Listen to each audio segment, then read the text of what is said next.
সারা বিশ্বে গবেষণা করে দেখা গেছে আজকাল ছেলেরা প্রচুর হার্ট অ্যাটাকে মারা যাচ্ছে। আর যাবেই বা না কেন?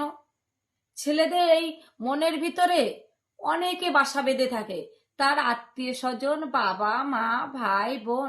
এছাড়া রাস্তা যখন চলাফেরা করছে তখন কোনো সুন্দরী যদি মেয়ে দেখে 9-10 ক্লাসে পড়ে, তাকে আবার ধরে ওই হার্টে ঢুকে নিল।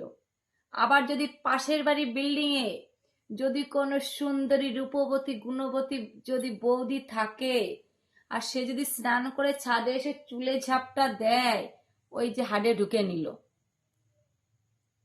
তখন তো ওই হাড়ের মধ্যে ট্রাফিক জ্যাম শুরু হয়ে যাবে।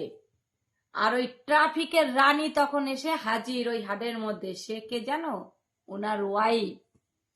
আর ওই ওয়াইফ যখন এসে দেখবে ওই হাড়ের মধ্যে শুধু ট্রাফিক জ্যাম, ও ভিড় ভাট্টা করে আছে, তখন তো রানী ভাববে এর মধ্যে আমার জায়গাটা কোথায়।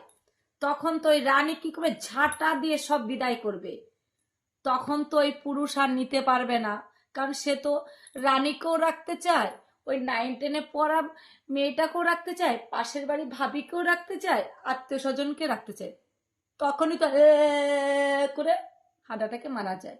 কিন্তু আমরা মেয়েরা মারা যাই না, কারণ আমরা মেয়েরা তো শুধু বাবা মা আত্মীয় স্বজন নিয়েই থাকি। তাও ভাই বোনকে আবার যে আমাদের বিয়ে দেয়, বাবা মা ভাই বোনও বাদ দিয়ে সোজা স্বামী আর সন্তান হলে তাদের নিয়েই থাকি। সন্তান হলে আর স্বামীকে নিয়ে ওই হাটের মধ্যে আমরা ফুটবল খেলাখেলি করি। আমাদের হাটটা পুরো পরিষ্কার ক্লিন থাকে, ওর জন্য মেয়েরা হাঁটাটাকে মারা যায় না।